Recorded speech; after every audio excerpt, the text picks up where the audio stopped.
because last year he was one of the best wide receivers in the league. People were talking about how he's one of the best wide receivers in all of college football. And now I'm not sure what's going on with him, but it doesn't look good. Yesterday, he did manage to muster 3 catches for 45 yards. But as you mentioned, was the fourth option, the fourth leading receiver for this team. And, Ty Simpson still ended up throwing for 326, but we kind of foresaw this occurring because this team has not been able to run the football all year long. It's been a constant issue. It's been a problem since the word go, and it finally caught up with them because they played a good team that can actually cover. Don't you think? I mean, their offensive line has not run blocked well the last 2 years.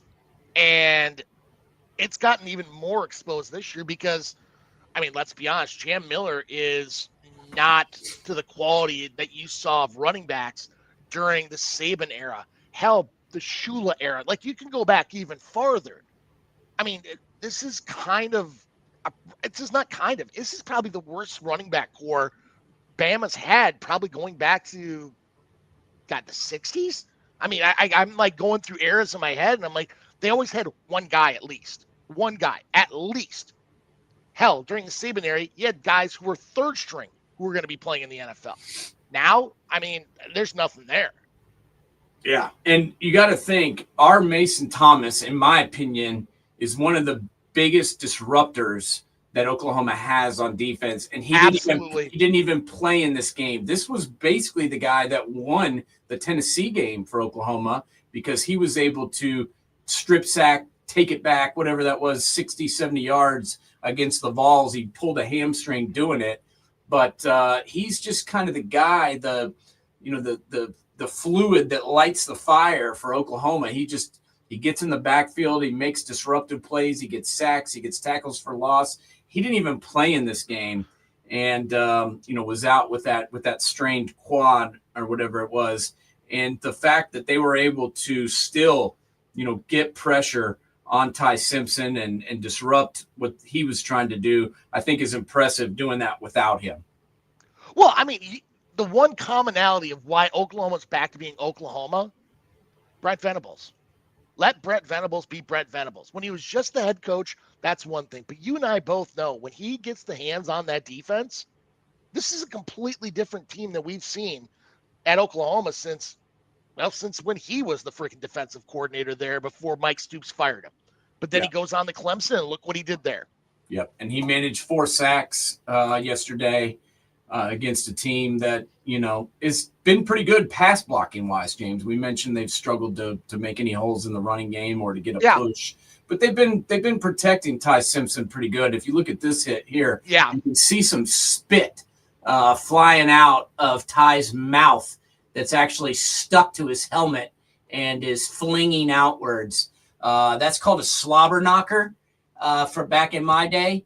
And, that's what Oklahoma's defense was doing all day long. These guys came to play, and it's a good unit, man. I think they've proven that the Oklahoma defense can play with anybody. That's Taylor Wine. I can't remember how you pronounce it. Number 44 there. He had a pretty good game. He got himself, I think he had at least a sack and a tackle for loss and had a couple hits on the quarterback, several pressures.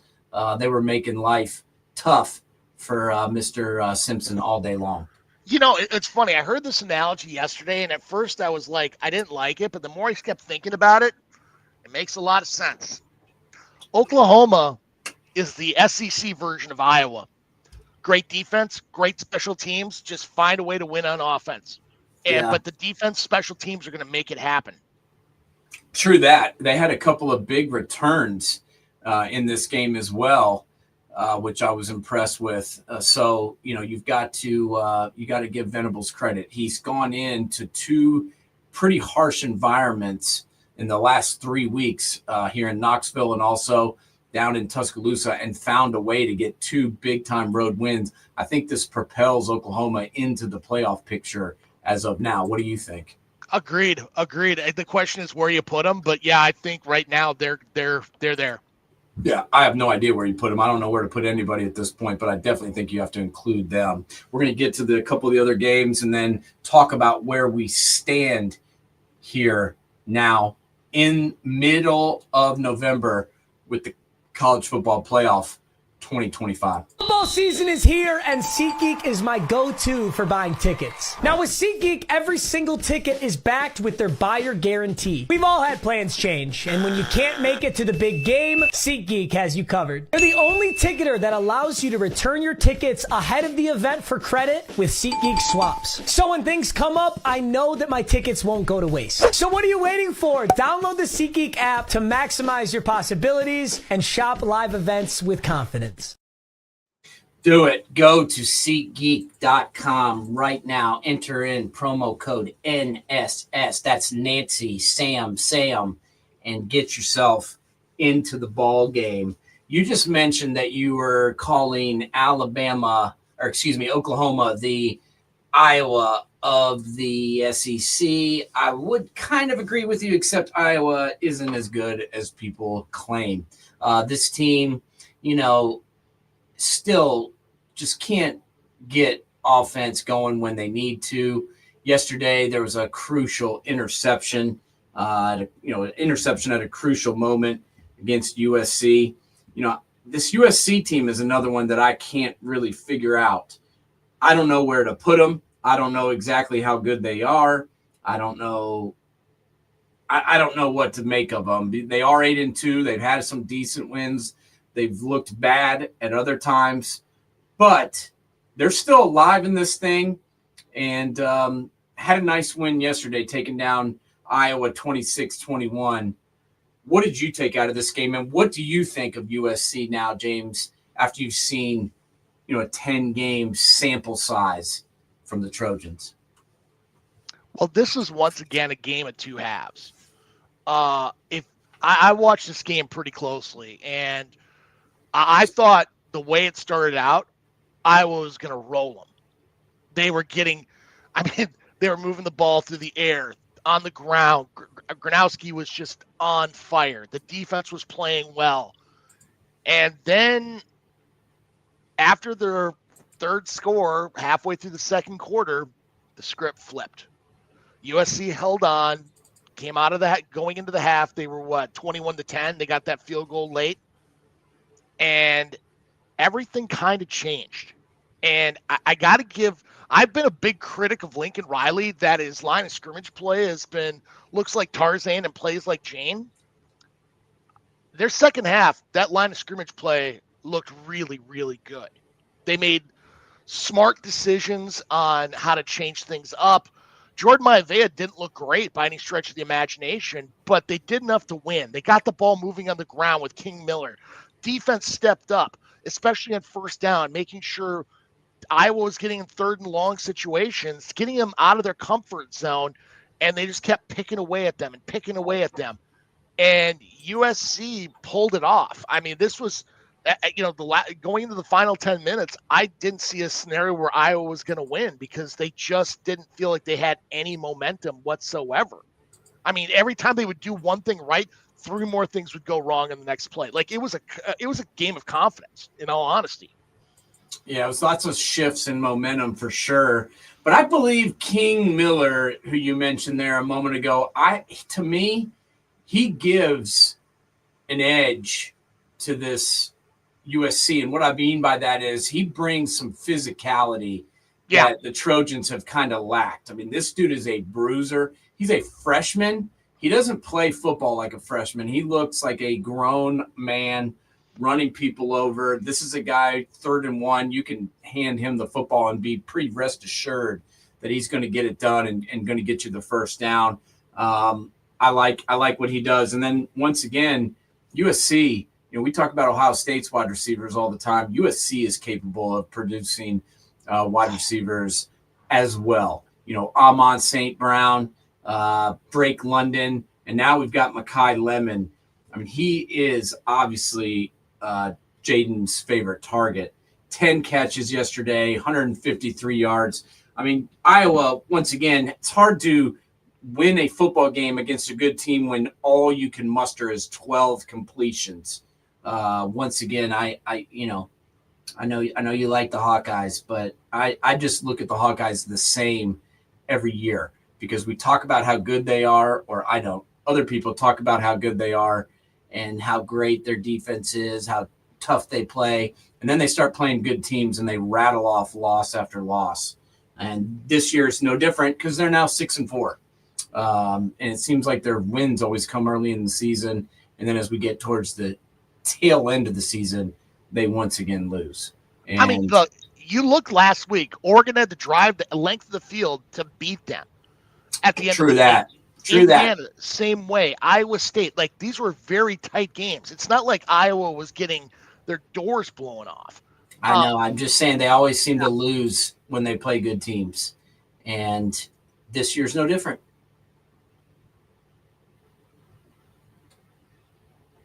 I hope they can, win another game and finish 7, at least with 7 wins, because that would be respectable. Oh, but they'll win. They'll go 8-4. They'll beat Michigan State and they'll beat Nebraska. No questions asked. Yeah, Michigan State sucks. That is for certain. And one thing we have not discussed on this show is Michigan State getting hammered by the NCAA. I haven't even talked about it because I don't even know what to say. It's pretty ridiculous. The team that also bears their name cheats for 3 years and pays a fine, but we're going to make the Spartans give back the few victories they have actually had. Makes no sense to me. But as you mentioned, we had a fist fight going on with the Old Piss Rebels and the Florida Gators. Florida, I guess we should give them credit since they haven't really checked out. They were still playing hard in this game, but me and you both knew they weren't going to end up winning it. DJ Lagway, to me, is a kind of a liability at quarterback. He'll make you some good throws, but he just he's not an accurate enough passer. And I'm not a big fan of I forget what's the guy's name that was calling the game for ESPN. Louis Riddick. Riddick. Yeah. And Riddick, I'm not a big fan of that guy, but I have to agree with him at one point. At the end of the game, Florida's got a 4th and 9 from their own 4. Did you see this play? Yeah. And they throw a Hail Mary into triple coverage. I'm like, why not just throw a 10-yard pass and get a first down? But as we know, the coaching for Florida hasn't been very good all year. That's why they don't have one. And they're working on an interim. What did you think about Ole Miss, though, is what I really want to know. This is a team, obviously, that can run the ball. This Lacey kid is unreal. I think he had, 3 touchdowns yesterday. But as a whole, what sticks out for you for this Ole Miss team, and how far can this team go? Can this team win a national championship, James, in your mind? No, I don't. I mean, I mean, you look at the way – without that defense, Ole Miss just does not have a good defense. Now, somehow, some way, they shut Florida out in the second half. Maybe it had a lot to do with DJ. I mean, DJ Lagway in the first half looked like the quarterback everybody thought he was going to be. And then the second half came. And, oh, my God, he tried to throw a sidearm pass against his body, something that Pat Mahomes would throw. Yeah, so Pat Mahomes is good. Yeah. This was brutal on epic proportions. Honestly, I don't know who the coach is, but I think DJ Lagway's got to move on and go somewhere else because I think he's got it in his head completely. But getting back to Ole Miss, I once you get to the playoff, no, I think with that defense, they're not going to be able to do it. Now, everybody keeps talking about the receiving core and the passing game of Ole Miss, which is really good. I mean, you look at Stribling, Wallace, Right. I mean, you go down the line, they've got a good receiving core. But Kewan Lacey is quietly having one of the greatest years I've ever seen, almost in essence like what Quinshon Judkins used to do when he was there. I mean, this is a guy that ranks in the top 3 in rushing across the country, and nobody talks about it. Not a soul. I mean, yesterday, 31 carries, 224 yards, 3 touchdowns on the ground. I mean, he was U.S. Mail yesterday. Just stamp him and let him go. He was the difference. I mean, that was the difference in the game was, in my mind, Lacey been able to run the football and Lacey making big plays. I mean, on the year, he's got over 1,136 yards, 19 touchdowns. He averages 5 yards a carry. This guy is legitimate. He's kind of, in my opinion, what they were missing last year when Judkins was gone. They didn't have this kind of flash guy in the backfield, and he makes a big difference. But I don't know how much I trust this quarterback. Not that he's not good, not that he doesn't have moments where I like him, but I just don't know about him playing in a big time game, for the national championship, in the college football playoff. Do I trust him to put the Old Piss Rebels on his back and win it all? I don't know if I've got that. I don't know if he's got that in him. I mean, think about where he was last year. He was playing for Ferris State, where you're going up against teams like University of Minnesota Duluth, Grand Valley State, Finlay. I mean, those are names that just don't roll off the normal college football fans' lips. Now he's going up against name brand programs with tens of thousands, if over 100,000, some case, people in the stands. The lights get a little bit brighter. The players are a little bit faster. And I don't think he's ready for that come playoff time. If they're gonna make inroads, put it on Lacey. Lacey's your guy. Yeah, there's no doubt. He's got to be the dude that gets it done for the squad here. But yesterday we had a football game over in a baseball stadium in Wrigley Field. Obviously, Northwestern is still working on their friendly confines. So they played another game at Wrigley, and the first half kind of went about how I thought this game would go. Michigan was pretty much running them over. It looked like there wouldn't be a ton of resistance from the Wildcats. And then the second half happened, and these guys came out to play and found a way to get some offense going. And, if not for a last-second field goal, the Northwestern would have won this game. I guess my takeaway from this whole ball game was the inability of the passing game for Michigan in the second half. This guy still needs some work, James. What did you think about this matchup in Wrigley Field? When you outgain a team 2-1, and you put up 500 yards and you only scored 24 points, something went wrong. And that's when you cough up the ball, not once, not twice, not 3 times. We're going to skip 4, 5 freaking times. When you lose a turnover battle 5-0, I mean, they should be thanking God today they won this game. Yes. Because, 2 interceptions, 3 fumbles lost. Honest to God, I know high school coaches that would have kept the team on the field and make them run afterwards for the freaking product that they put out there. They should have won by 30. But granted, once again, this Michigan team, are they really – I mean, I don't think they're that good. It's like we say that about a lot of teams year after year after year. And I think the only reason that Michigan is rated as high as they are is their name's Michigan. Yeah, that's pretty typical with them. But once again, the coaching for this team is not the same as it was 2 years ago. It's not. It's taken a step backwards with Sharon Moore at the helm. No offense, Sharon, but he doesn't have the experience. I mean, it's. I feel bad for him because he's been put into a tough situation. I mean, think back at the previous coaches they've had. Harbaugh. How many years did he coach? Not only in the NFL, but in college.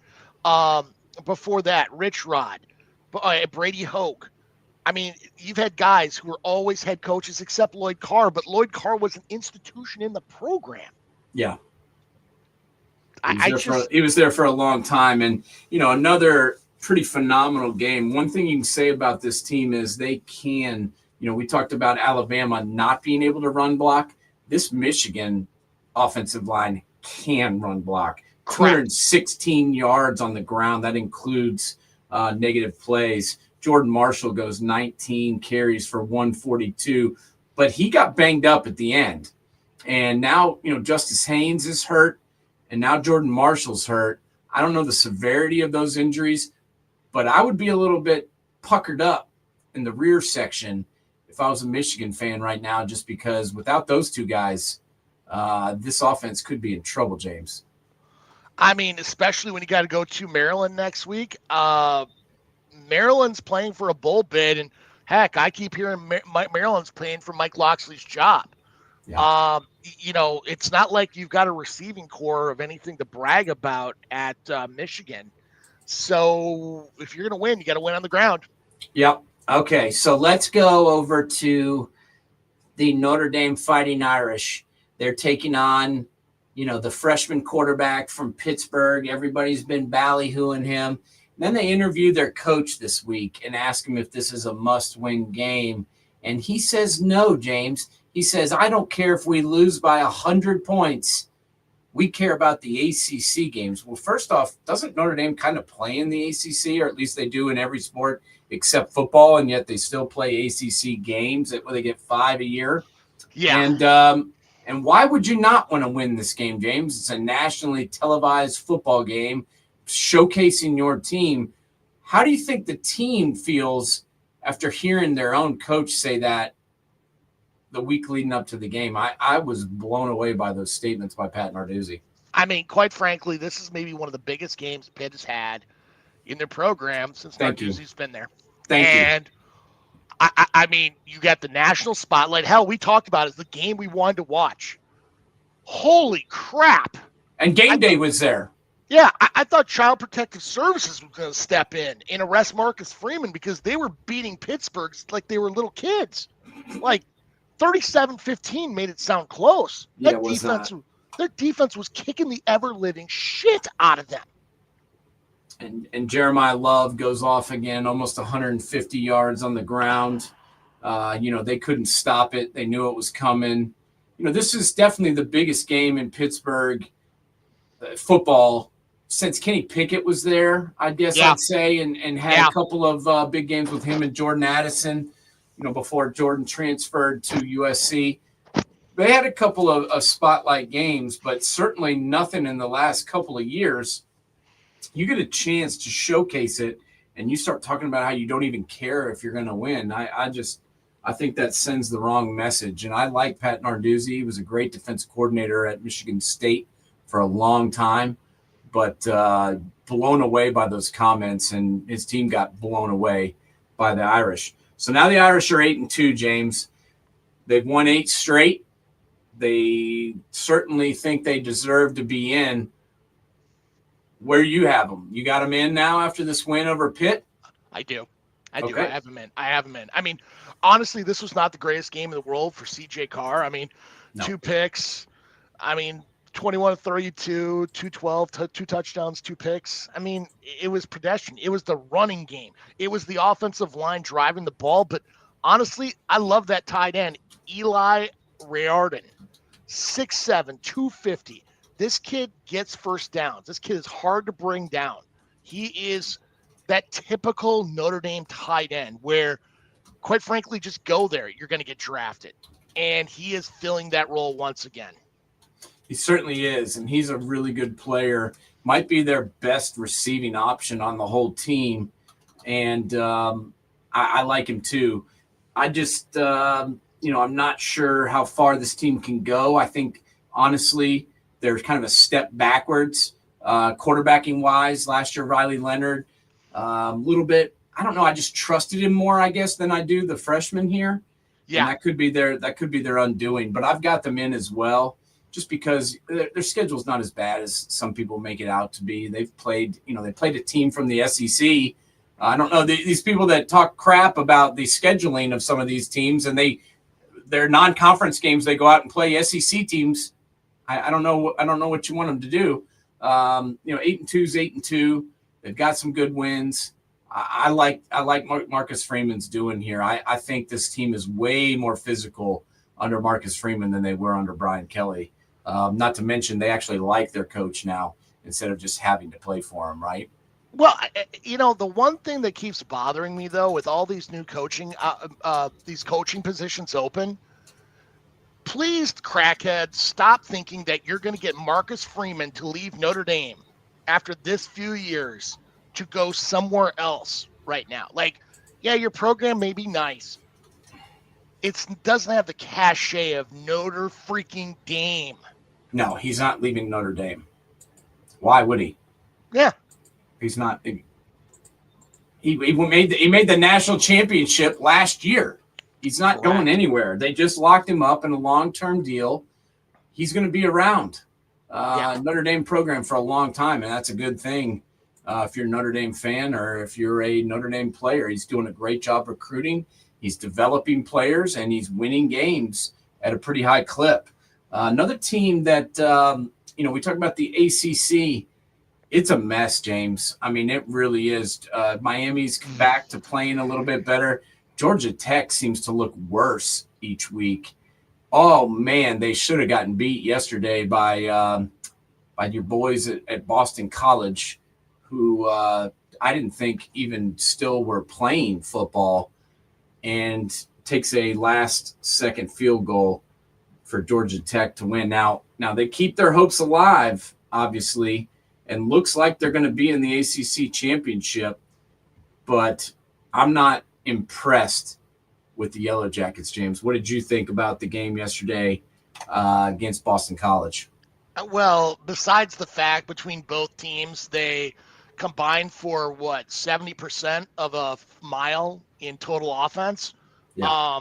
I mean, the problem with Georgia Tech I see right now is their defense. I mean, you gave up a crap ton of yards to Boston freaking College.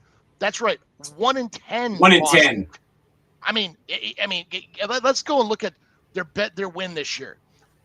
Fordham Rams. That's right, the 1AA power Fordham Rams. Other than that, it's just been a sorry-ass season for Bill O'Brien. I mean, grand first year, and I like Bill O'Brien, but this is going to be a very hefty move to put Boston College back to, heck, the days of Matt Ryan, the days of what we remember to Boston College of always being a very solid program. Luke Kuechly, the list goes on and on.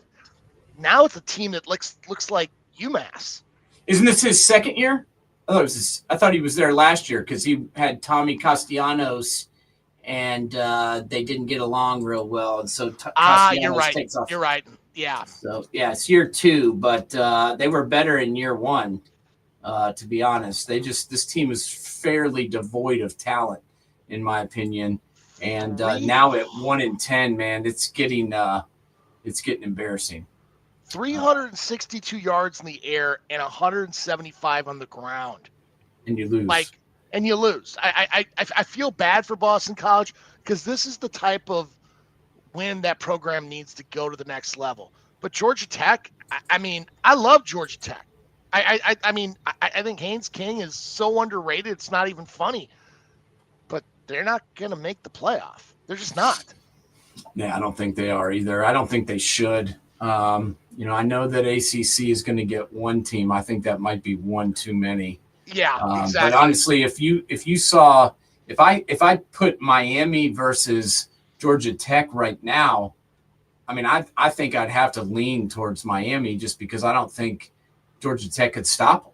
I mean, it was nice to see at the opening of the Miami North Carolina State game that there was dressed as your favorite seat game because Miami went back to its old days of unless you're undefeated, nobody shows up.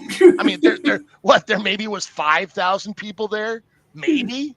I mean, yeah, and it's attached to it's the Hard Rock Casino, and you can't get anybody to go. Once again, having your stadium an hour from campus, not the best fan support. After Miami loses their annual 2 games that they shouldn't, the fans give up. But they did play well against NC State, who had looked pretty good in the last couple of weeks. So where does that leave us, James? I mean, where are we at right now? Who do you got going in? We just talked about Notre Dame. We've got Oklahoma back in the mix. Georgia, we didn't really talk about, but I feel like Georgia is playing their best football of the season right now. I don't think it's the same Georgia team that we'd seen, win 2 straight, but I think they can certainly compete for a title, especially if they get to play in Atlanta again. Who do you got up at the top? Who do you got in the playoff at this point. Well, there's a question of who I think the committee's going to do and who I think they should go with. Ohio State, no questions asked. 1. Indiana, 2. This is where things change. You and I both know they're going to pick A&M 3. But I don't even think they're the best team in the state of Texas. I would put Texas Tech at 3. That defense is for freaking real. Bailey, Rodriguez. I mean, they are a tough freaking team, and they've shown it. But if we go straight on it, like what I think the committee's going to do, A&M, Georgia at 4, Texas Tech at 5, Oregon at 6, Ole Miss at 7, Notre Dame 8, Oklahoma 9. Now this is going to be the one that's going to freak people out. BYU at 10 over Alabama, Miami at 11, and the North Texas Mean Green at 12. North Texas will be in the playoff. Yeah, I don't know. I still think Bama, I might have them one slot up just because of some of the wins they have. I mean, I know they can't run the football, and that is certainly a problem, but I do still believe in their quarterback if I'm, gauging the team that way. I mean, that guy, I know it wasn't the greatest performance yesterday, but that's a good team he was playing. So a good defense. So I still believe in them, but I think you pretty much nailed it at this point. We're gonna have to see how it plays out. What games are you looking at next week that really stick out in your mind, James, in week 13? See, this is always a rough week because you see so many SEC teams take that week off. They used to be their old, who from the who from 1AA or the Southern Conference we can play. I like USC at Oregon. I mean, I think Oregon's going to win because I think Oregon is a very, very good team. God, if you would have asked me a week ago, I would have said Pittsburgh, Georgia Tech. Now I don't know what the hell that game's going to look like. And then BYU, Cincinnati. I think BYU is going to take them and take them good. I think BYU is very underrated, especially on the line of scrimmage on their defensive line too. Yeah, I'm still confused by that one game where they got blasted, and that was very, very not like them and their team. And so I'm trying to figure out what happened there. But I agree with you. I do think they're underrated. I think they've got a good coach. I think he is a good motivator. I think he's a good developer of talent. And I don't think they get the credit they deserve at BYU, considering, what kind of team they've been putting on the field. So we'll see what happens. But you don't think USC's got any chance? I don't. I mean, honestly, there is, especially if DeCorian Moore comes back. I mean, that is, between Kenyon Sadiq, DeCorian Moore, and Noah Whittingham is really running hard. Like, this team knows how to run in space really well and put teams at a disadvantage. Oregon's a good team. Oregon's a very good team. I would not want to play them in the first round. I agree. I think people are underrating them at times right now for some reason. I don't really get it, but they're acting like that they don't have a shot. I certainly think they do. But as you mentioned, this is a shot of the game yesterday at Hard Rock Casino Stadium down in Miami. And maybe there's more than 5,000 people there, but I think you're pushing it to say there's 12. I mean, honestly, the one question I have for the people sitting up top, why? Move down, guys. There's seats down low. I mean, you can't tell me the security guys are going to be like, no, you can't sit down the first level. I mean, yeah, let them down, guys. Let them down. Let them down there, coach. I mean, I've got to say that their fan base is a very, very fickle friend. And, even Tennessee, which has had, the tough loss to Oklahoma, we were walking around downtown last night. There was people everywhere going to that New Mexico State game, filling that stadium up. Yeah. Because they're loyal fans. The Canes fans, my God, get a grip. Support your team, people. If you actually like the Canes, go to the game and show your love, because it's embarrassing. How much you want to bet they pipe in crowd noise? Oh, I guarantee they do. They Yeah. have to. There's nobody there. If they want to have any applause or anybody screaming, it's got to be from a speaker. So Hold on, before we go, we got to check to see if anybody got fired yet today, because usually it's around now someone gets fired. It is. I don't think so, but I have heard rumblings that the thing that I said was going to happen 4 weeks ago is probably going to go down. James Franklin most likely is going to be the next coach at Virginia Tech, unless something major happens. We'll see.